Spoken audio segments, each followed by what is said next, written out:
and welcome to the PYQ analysis series of Drishti.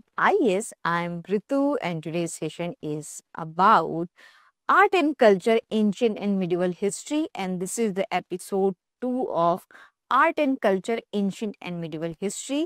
So we already had discussed the important question in episode 1 and rest remaining question we are going to discuss in this session, and as you already know that this session is important for your prelims examination. So moving towards the first question. So the first question is about, with reference to the ancient India, consider the following statement. The concept of stupa is a Buddhist in origin. Stupa was generally a repository of relics. Stupa was a votive and commemorative structure in Buddhist tradition. How many of the statement given above are correct? Only one, only two, all three, and none. So let's look the answer, that what is the correct about the stupa, and the answer is B, which is that only two statements are correct. So we'll look that which two statements are correct. So first we are going to discuss the explanation part. So the practice of preserving the remains of an important personality below accumulated earth was long in existence. So you already know that various archaeological evidences had also suggested that human has this tendency to preserve the relics and things related to the personality, and we have got into various archaeological evidences. So this is not, we can say that this is particularly a Buddhist tradition. It is present in every kind of tradition, especially in Jaina tradition also we can see that such kind of things we have got. So that's why we cannot say that concept of stupa is not necessarily a Buddhist origin.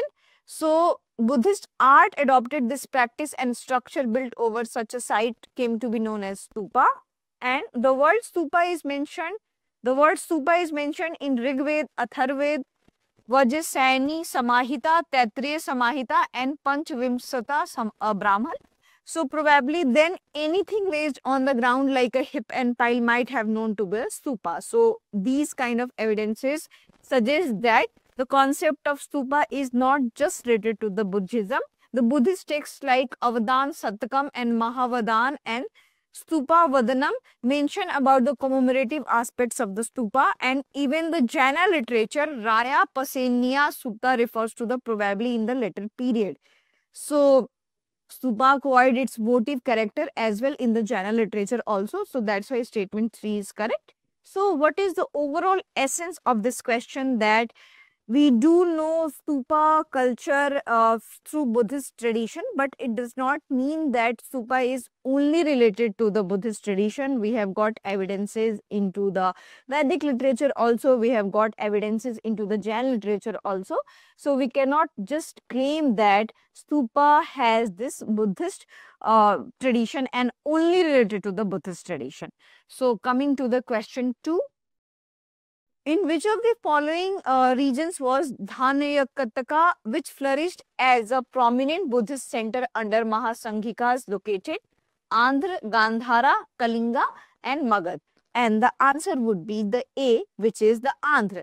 So Dhanayakataka, also known as Dhanayakatak or Dharanikota, was an ancient city located in present-day Amravati in Andhra Pradesh. So Dhanayakatka is located in present-day Andhra Pradesh, where Shakyamuni Buddha taught the heart essence form of Kalchakra Dharma to the Sambhala kings. So here in the last discussion also we had discussed about the Shakyamuni, that why Buddha was called as Shakyamuni, because Buddha belonged to the Shakya clan. So that's why it is called, he was called as the Shakyamuni. So here we are talking about Dhanayakataka. So Dhanayakataka was ancient city which is located in the present day Andhra Pradesh. And what is the significance of this particular site? That Shakyamuni Buddha taught the heart essence form of the Kal Chakra Dharma to the Sambhal kings. So that's why option A is the correct answer. Coming to the next one, which is about which one of the following explain the practice of Vata Kirutul as mentioned in the Sangam poems? Kings employing women bodyguards, learned persons assembling in royal courts to discuss religious and philosophical matter, Young girls keeping watch over agriculture, fields and driving away birds and animals. A king defeated in a battle committing ritual suicide by starving himself to death. And here the answer would be the D. So here we are particularly talking about the practice of Vata Kirutal. So here we'll know that what is the practice of Vata Kirutal. So Vata Kirutal was a Tamil ritual of fasting till death. So in Jain tradition also we can see the Santara. So the Sangam literature talks about it, that it was especially widespread during the Sangam age, and in Tamil kings, in order to save their honor, the prestige were prepared to meet their death facing north, Vatta Kirutal. So this is about the Vatta Kirutal, that when there was a defeat, the king practiced this Vatta Kirutal in order to save the prestige and honor of the kingdom. So that's why the option D is the correct answer. Coming to the IS Prelims 2025. So we have this general science programs in which 400 plus hours of the classes, and this is online, unlimited view time, prelims test series, and this is particularly in English medium. And if you want to know more information about such things, you can call on to the number 87501 87501. So coming to the next one. Next one is about with reference to the ancient South India, Korkai, Pompuhar and Muchiri were well known as capital cities, ports, center of iron and steel making, shrines of Jain Tirthankaras. And the answer would be the B, ports. So coming to the Korkai. So Korkai was the port city of early Pandyas situated on the banks of Thamirambarani near Bay of Bengal. So Korkai was a port city of which was related to the Pandyas, and trade with the Ganges Valley as well as ancient Roman civilization flourished at the port city. Periplus of Athenian Sea, the maritime guidebook written in the 1st century AD mentioned about the Korkai along with the other port towns of Tamil Nadu. So here there will be another questions that does Periplus of Athenian Sea mention about the Korkai city or not? So it has a mention about the Korkai city. Now we are talking about the Pompuhar. So Pompuhar is a town in Mailaduthurai district, Tamil Nadu. It was once a flourishing ancient port city known as Kaveri Pumpatinam, which for a while served as the capital city of the Chola kings. So this is about the Pompuhar. Puhar is located near the mouth of Kaveri river on the sea coast. And now we are talking about the Muchiri. So the exact location of the Muchiri is still unknown, but to historians and archaeologists, but the archaeologist site of Pattanam on the southwestern coast of Kerala, Ernakulam district is believed to be a part of the ancient port city of the Muchiris. So this is about the Muchiri. So we had discussed about the Korkai, Pompuhar, Puhar and Muchiri. These are the port. So coming to the next one, which is about the match the following. So here in this section there is a column of the king, and in this section there is a column of dynasty. So Nanuka, Chandela, Jayashakti, Parmara, Parmar, Nagbhat second, Gurjar Pratihara, Bhoj, Rashtrakutas.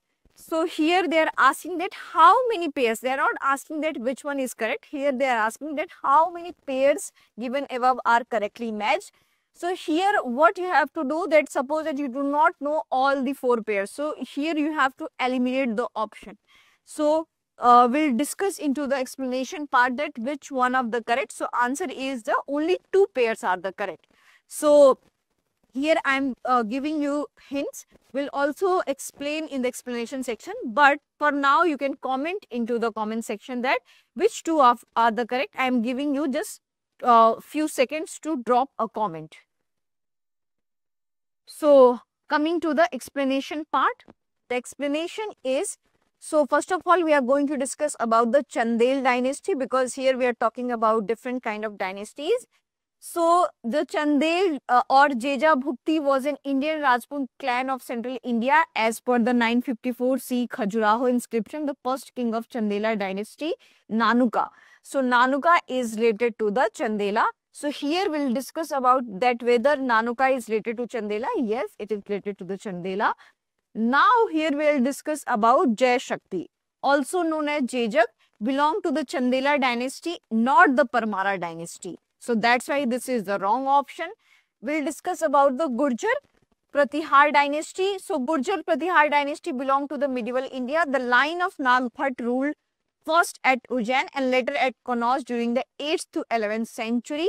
Nagbhat second played an important part in the wars with the Rashtrakutas and Palas. So that's why option 3 is correctly matched. Now we are talking about Parmar dynasty. So here you should not confuse with the Gurjar Pratihar and Parmar dynasty. Both are different dynasty. So Bhoj, also known as Raja Bhoj Parmar, belong to the Parmar dynasty of the medieval India. Bhoj built numerous temples like Bhojeshwar temple. Raja Bhoj also wrote many books. Tattva Prakash, Raj Martand are surviving example of Bhoj work. So this is very much important for your examination. They can ask question like this, that Tattva Prakash is related to whom? So it is related to the Raja Bhoj of the Parmar dynasty. So here that's why the option B is the correct one. So here we can see that Bhoj belong to the Parmar, Nanuka is Chandel. So coming to the next one. Which one of the following statement about Sangam literature in ancient South India is correct? So here you should be also very much particular about the Sangam literature and Sangam period, because many questions have been asked related to the Sangam period. Sangam poems are devoid of any reference to material culture. The social classification of Varna was known to Sangam poets. Sangam poems have no reference to warrior ethic. Sangam literature refers to magical forces as irrational. Here they are asking the correct one. So the answer would be the B, which is about the social classification of Varna was known to the Sangam poets. Now we are going to discuss about the Sangam poets and what the Sangam poetry is about. So the corpus of poem known as the Sangam literature, because it is a compilation of the group of poems, was produced over 6th century from around 300 BC to 300 CE by Tamils from very diverse and social background. These works provide insights into early Tamil culture and into trade relation, hence not devoid of material culture. So that's why the option A is the incorrect one. It means that Sangam poem does have a reference about the material culture. Sangam poems are concerned with broadly two main topics. We have this Akam. Akam is about the love, and then we have this Puram, which is about the heroism and praise of the king. So it deals with broadly two topics about love, about the bravery and heroism related to the king. So that's why option C is not correct. So coming to the next one. With reference to the Indian history, consider the following pairs. Historical person, and that historical person is famous for what thing? So Aryadev, Jain scholar; Dignaga, Buddhist scholar; Nath Muni, Vaishnav scholar. So here they are asking again how many pairs. They are not asking that which one is correct. They are asking how many pairs. So here you have to be very smart enough. So the answer would be the C, that only 2 pairs. So here we have to find out that which one is wrong. So coming to the Aryadev. So Aryadev was Mahayana Buddhist monk, a disciple of Nagarjuna and Madhyamika philosopher. Hence pair 1 is not correctly matched. So here what Aryadev has written? Jain scholars, but Aryadev is a Buddhist scholar. So if we discuss about Dignag, so Dignag was an Indian Buddhist scholar and one of the Buddhist founders of Indian logic. So that's why option 2 is correctly matched. Sri Ranganath Muni, popularly known as Sriman Nath Muni, was Vaishnav theologian who collected and compiled the Nalaira Divya Prabandha. And in the comment section, you have to tell me that what is the significance of Nalaira Divya Prabandha. So that's why option pair 3 is the correctly matched. Now we'll discuss about the Kautilya's Arthashastra. This is also important topic for your prelims examination. According to Kautilya's Arthashastra, which of the following are correct? A person could be a slave as a result of judicial punishment. If a female slave bore her master a son, she was legally free. If a son born to a female slave was fathered by her master, the son was entitled to the legal status of the master's son.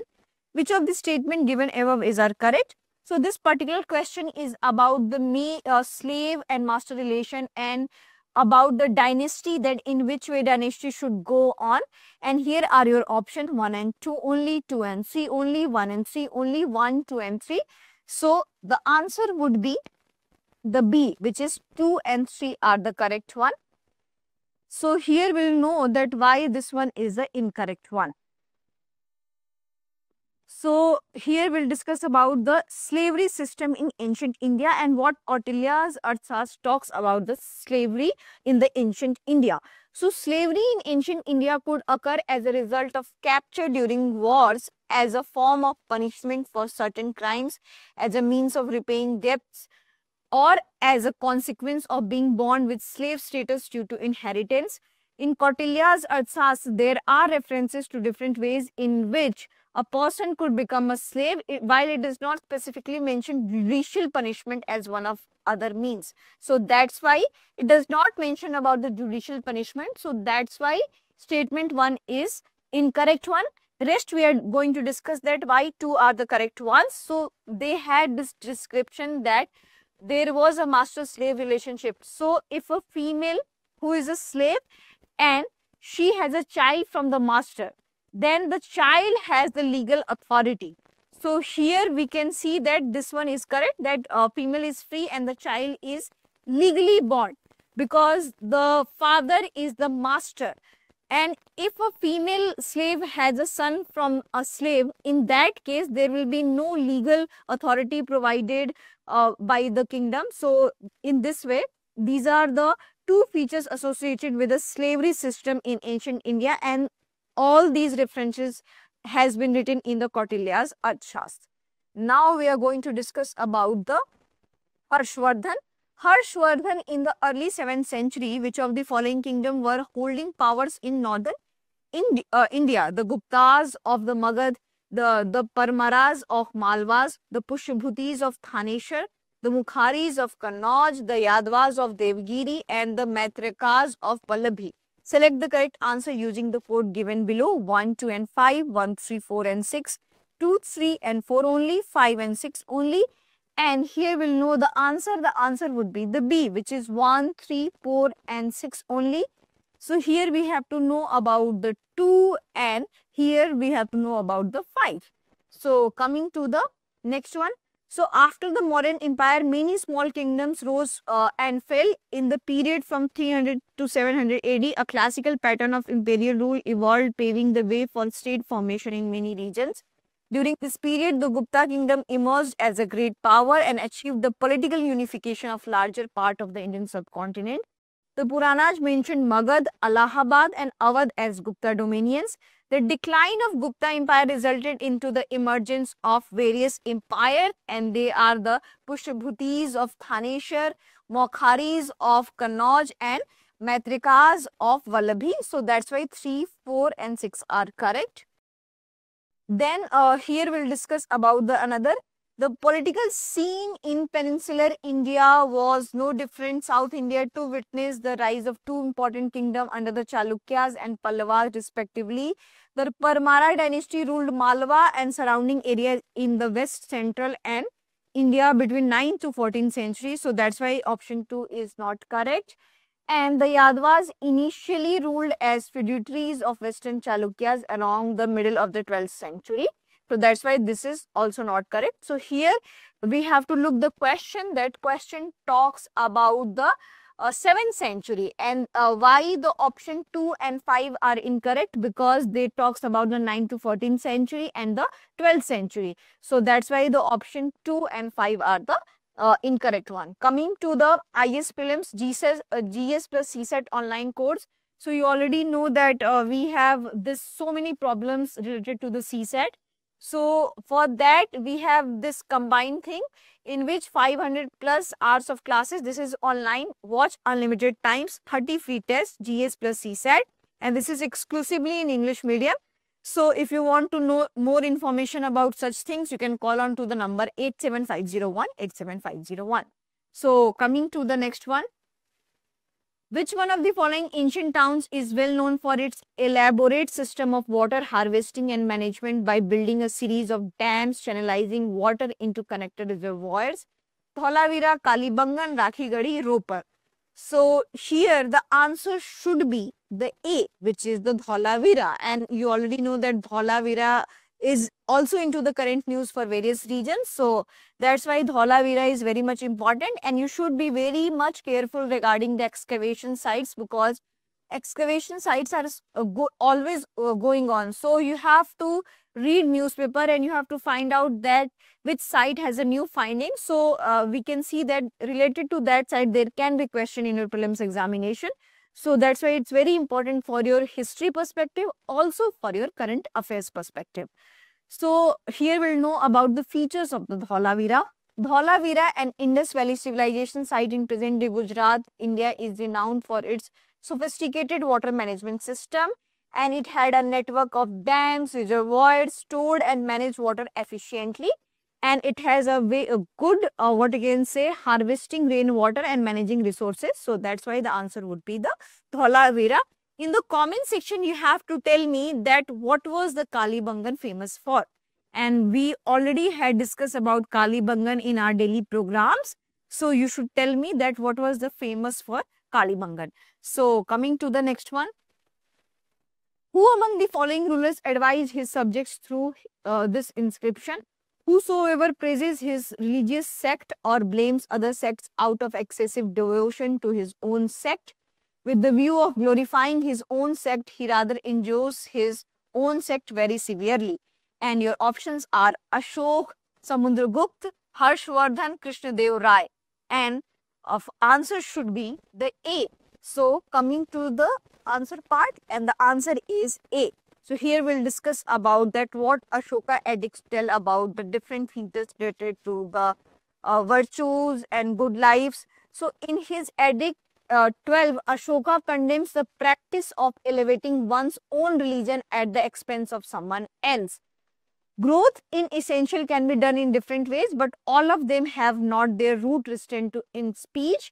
So this is all about that if we want to promote our religion, if we want to promote our anything, we should not look down to another religion. So this is the basic essence of this particular question. And here we can see there are few quotes related to his edicts. So whoever praises his own religion due to excessive devotion and condemns others with thought, let me glorify my own religion, only harms his own religion. One should listen to and respect the doctrines professed by the others. So this is very much important in today's scenario also, because there are so many religious violence are happening in the world. So we can see that why such kind of quotes are relevant in present day also, that if we want to promote our own religion, we should not look down to the another religion, and we should not target another religion. So coming to the next one. With reference to the period of Gupta dynasty in ancient India, the town Ghantasala, Kadura and Chauls were well known for ports handling foreign trade, capitals of powerful kingdoms, places of exquisite stone art and architecture, important Buddhist pilgrimage centers. The answer should be A. Let's check that what is the answer. And the answer is A. During the ancient period, India had trade and cultural contacts with Egypt, Rome, Greeks, Arabs, China and almost all Southeast Asian countries. Both the coast of India have been studded with the string of ports. The ports of West Coast were Baragya, Supara, Kaliana, Semela, Mandagore, Pele Patme, Maligizra, Arunabasa, Nora, Tindis, Buziris and Nilsainda. So here I am reading the name of the ports because these are the ports on the West Coast, which is very much important. They can ask questions like this. And the ports of East Coast were Tamralipti, Charitrapur, Palaru, Dantapur, Kalingapatnam, Pithunda, Sopatma, Ghantasala, Kadura, Poduka, Puhar, Korkai and Kamara. Inshore exploration have been carried out at Malvan, Sopara, Elephanta Island, Chaul, Udyavara, Honavara, Gopak, Patna on the west coast and the Manikpatna, Kalingpatna surrounding regions of Pompuhar and Trankebar on the east coast of the India. So these are, I have just read, you have to revise it again and again for the revision thing. So coming to the next one. With reference to the history of India, the term Kulvapa and Dronavapa denote measurement of land, coins of different monetary value, classification of urban land, and religious rituals. So here the answer should be, I think, A or B. Let's check the A. So the answer is A. In the Gupta era, the terms Kulvapa, Dronavapa and Adhivapa were related to the land measurements mainly mentioned in the copper plate inscription that were found in the Bengal. So Kulvapa, Dronavapa and Adhivapa is related to the land measurement. This is very much important. These words indicate the area of land that was required to sow seeds grain of the weight respectively, and the one Kul, Drona and Adhaka. The element Vapa in the compound Kulvapa derived from the root Vap, which means act of sowing, sowing or scattering. So sowing and scattering and sowing is known as Vapa. So Kulvapa, Drunvapa and Advapa is related to the land measurement. So coming to the next one. Which of the following phrases defines the nature of the Fundi generally referred in the sources of the post-Harsha period? An advisory issued by the kings to his subordinates, a diary to be maintained for daily accounts, a bill of exchange, an order from the feudal lords to his subordinates. And Hundi is very much simple, a bill of exchange. So coming to the answer part. Hundika or Hundi was a bill of exchange developed as a financial system in medieval India for use for trade and financial system. And the Sarrafs who specialize in changing money variedly use the Hundi and also specialize in dealing with the Hundis. And this has been a very important tools for the traders and merchants. So that's why the option C is correct. Coming to the next one, which one of the following is not a Harappan site? So, Chanhudro, Kotdiji, Dosalpur and Sohgora. And the answer should be C. So, let's check the answer. The answer is C. Kotdiji, now in Sindh region of Pakistan, was an early Harappan site on east bank of the Indus River and was excavated between 1955 and 1957. So, where is Kotdiji located? So, Kotdiji is located in present-day Pakistan. Chanhudro in Pakistan and Desalpur in Gujarat are mature Harappan site. So where is Chanhudro located? So Chanhudro is located in Pakistan and Desalpur is located in Gujarat. Sohgora in Gorakhpur, Uttar Pradesh, which is located in India, is known as what? It is known as a Mauryan site. So that's why it is not a Harappan site. So that's why Kotdiji, Chanhudro and Desalpur is the Harappan site, whereas the Sohgora is a Mauryan site. Coming to the next one. In which of the following relief sculpture inscription is Ranyo Ashoka, King Ashoka mentioned along with the stone portrait of Ashoka? And your options are Kangnahali, Sanchi, Sahbajgarhi and Sohgora. And the answer should be A. Let's check whether I am right and wrong. And the answer is right, which is A. The Archaeological Survey of India unearthed a panel at Kangnahali in Karnataka that depicts the Emperor Ashoka with his queen surrounded by several women. This slab is inscribed in Brahmi script with the words Ranyo Ashoka, which means Ashoka the Great. So they can ask questions like this also, that what does it mean Ranyo Ashoka? Ranyo Ashoka means the Ashoka the Great. So that's why option A is the correct one. Coming to the ISGS Foundation course, this is exclusively in online and in English medium. We have 1000 hours of classes, unlimited view time, prelims test series. And if you want to know more information, you can call on to this number. So coming to the next one. With reference to the forced labor Visti in India during the Gupta period, which of one of the following statement is correct?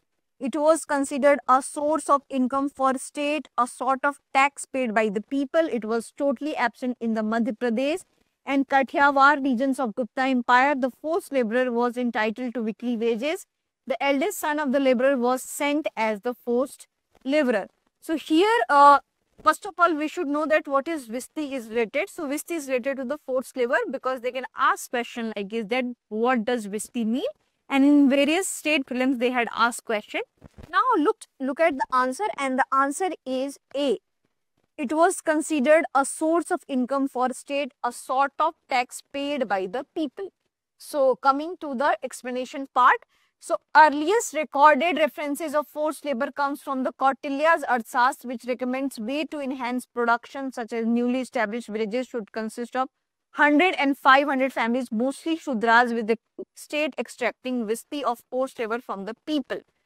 And during Gupta period, visti became a more frequent than before as land grants were accompanied by various taxes. One such tax was visti that was being levied on the forced labor. The fact that most of the inscription referring visti comes from the Madhya Pradesh and Kathiawar. So all these about the that visti means forced labor, and it has been imposed on the labor in a form of tax, so that they can provide their labor to the kingdom. So this is basically a forced labor, and it was widely used and prevalent in the Madhya Pradesh and Kathiawar region.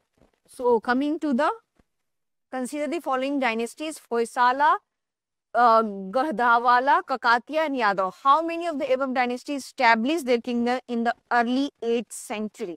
Only one, only two, only three, and none. So let's look at the answer. The answer is D. It means that none. So coming to the explanation part, that Hoysala Empire was powerful forces that ruled parts of the southern India between the 10th to 14th century.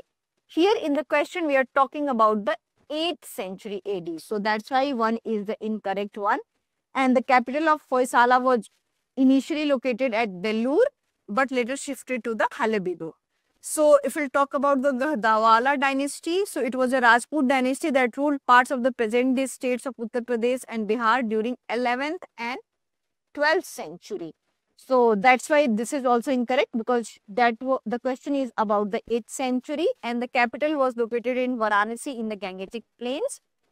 So the beginning of 13th century South India is marked by the disintegration of the Chola and Chalukya empires, and on their ruins emerged 4 independent kingdoms in the region. They were the Pandyas, Hoysalas, Kakatiyas and Yadavas. And so that's why this is about the 13th century. So that's why this is also also the wrong options. So coming to the next one, who among the following rulers of Vijayanagar Empire constructed a large dam across Tungbhadra river and canal come adequate several kilometers long from the river to the capital city? Devraya 1, Mallikarjun, Veera, Vijay and Virupaksh, and the answer should be the A, Devraya 1. So let's check the answer. The answer is A. Devraya I was the 3rd ruler of Vijayanagar Empire, and he reigned from 1406 to 1422 AD. He was a great warrior and statesman. He expanded the Vijayanagar Empire and made it one of the most powerful empires in South India. So this is about the Devraya, and he realized the scarcity of water supply both for drinking and for irrigation, and was restricting the growth of royal capital. In 1410 AD, he constructed a large dam across the Tungbhadra river and commissioned a 24-kilometer long aqueduct from the Tungbhadra river to the capital. So this is about the Devraya. Devraya belongs to the Vijayanagar Empire, and he has commissioned the construction of, what you can say, Tungbhadra, construction of the irrigation and different kind of dam facilities to the nearby Tungbhadra river. So who among the following rulers of medieval Gujarat surrendered due to Portuguese? Ahmad Shah, Mahmud Beghagra, Bahadur Shah and Muhammad Shah. And the answer is C, which is the Bahadur Shah. Early in the 16th century, the Sultan of Gujarat, Bahadur Shah, came under the immense pressure when he was invaded by the Mughal Emperor Humayun. At that juncture, he decided to remain on conciliatory terms with the Portuguese, who were at the time an energetic and ambitious maritime power. In 1534, Shah signed the Treaty of Bassein.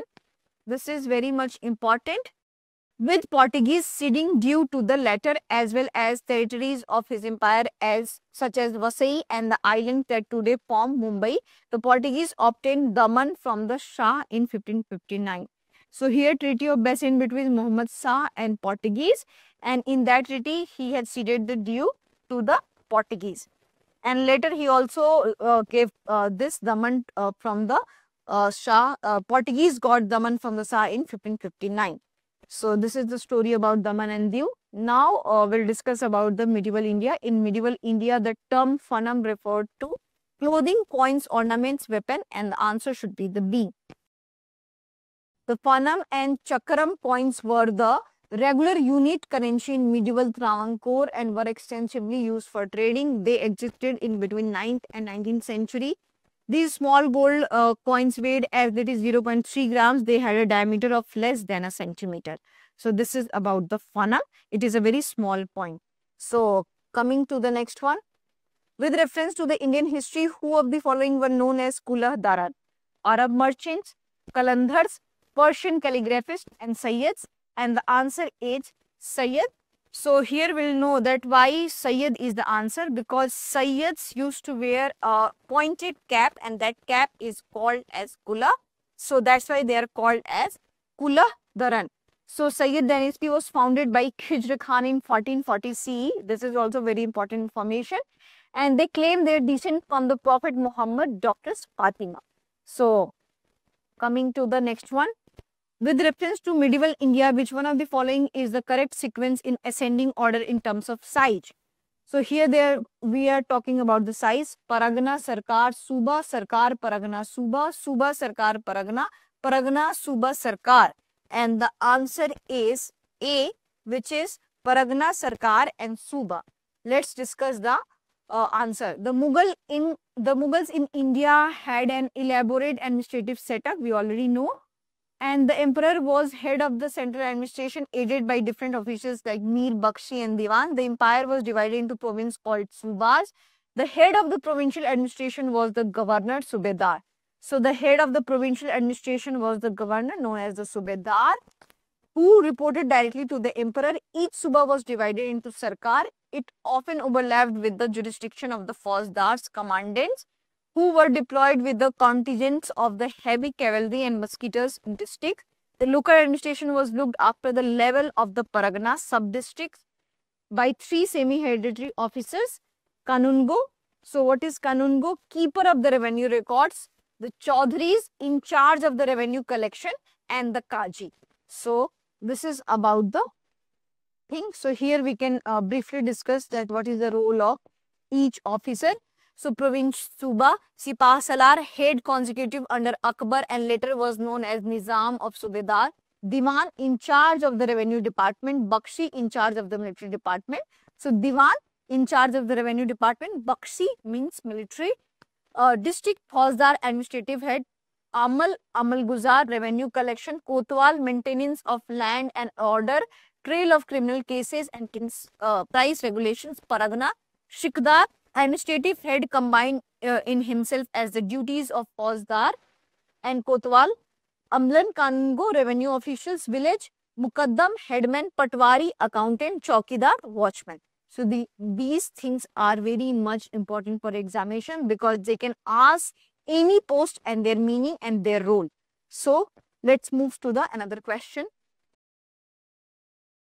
Consider the following statements. Saint Francis Xavier was one of the founding members of Jesuit order. Saint Francis Xavier died in Goa and church is dedicated to him there.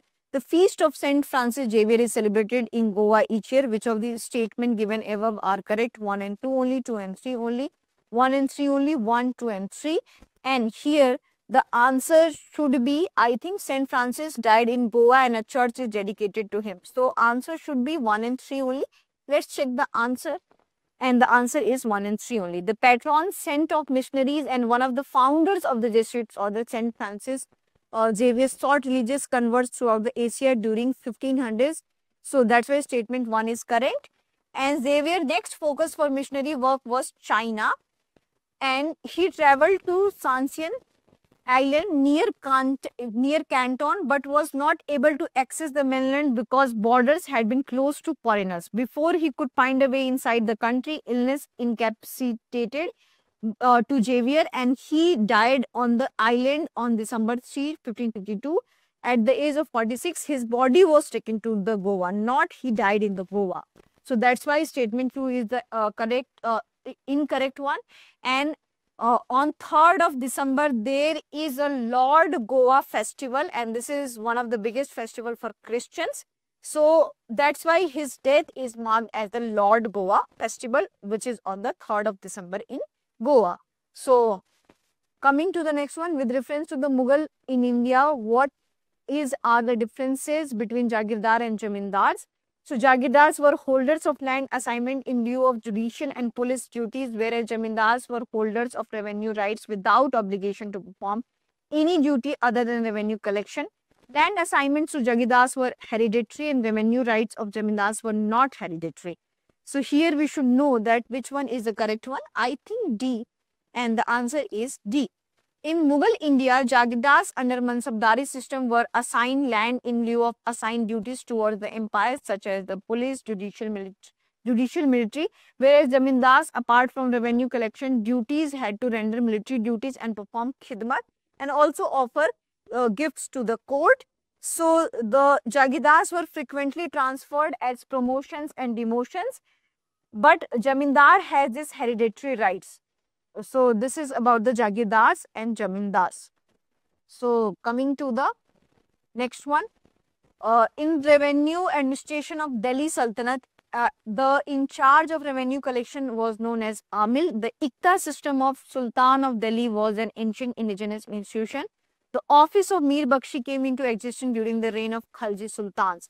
So in the last discussion, we had discussed about that what is the role of Bakshi, and here we are discussing about that from what is the origin of this particular thing. Which of the statement given above is our correct? 1 only, 1 and 2 only, 3 only, 1, 2 and 3, and let's look the answer, and the answer is A, which is the 1 only. So here we'll discuss the explanation. In the Delhi Sultanate, the task of collecting revenue directly from the peasants and measurement of land vested on Amils. So Amils are related to the collecting of revenue, and here we are talking about the Delhi Sultanate. So might be there are chances that in Mughal India the roles can differ, but in Delhi Sultanate, Amil's work is the collection of revenue from peasants and also the measurement of the land. Ikta system evolved in the West Asia, particularly in Persia under the Buyid dynasty, which formalized the system and ruled during the 10th and 11th century. In India, the Ikta system was provided by an institution status by Iltutmish. So this is very easy to remember, that Ikta and Iltutmish. So II, you can say that. So this is about Ikta and Iltutmish belong to the Mamluk dynasty, and under the Ikta system, the land of the empire was divided into various tracts of land called Ikta, and which were assigned to officers known as Iktadars. So that's why statement 2 is not correct one. Then we'll discuss the statement 3. Ghiyasuddin Balban had set up a military department called Diwan-e-Arj, under which Ariz-e Mamlik was responsible for the organization and maintenance of the royal army. So military department is known as Diwan-e-Arj, and there was a person, Ariz-e Mamlik, who was responsible for the maintenance of the royal army. Then we are discussing about the Dak system. Alauddin Khalji introduced the Dak system branding of horses to improve the horse quality as well as eliminate fake numbering to further enhance efficiency of Diwan-e-Arj, which is related to the army. In contrast, Mir Bakshi was the head of the military department during Mughal India. So this is about the different posts and their roles associated with it. So we have this IAS prelims test series, and the key features are comprehensive coverage, subject-wise evaluation, detailed explanation, and this is exclusively in English online. If you want to know more information, you can call on to the number 87501 87501. And that's it for today's session. I hope you like this session. If you have any queries related to the session, kindly ask into the comment section. And here with the discussion of all the PYQs, we have got this reference that Mughal India is very much important. The post, their roles are very important, that what is about the Diwan, what is about the Mir Bakshi. So their role is very much important. In ancient India, the dynasties are very much important, especially in chronological order. So these things are very much important for a prelims examination. So do check. Thank you. Have a nice day.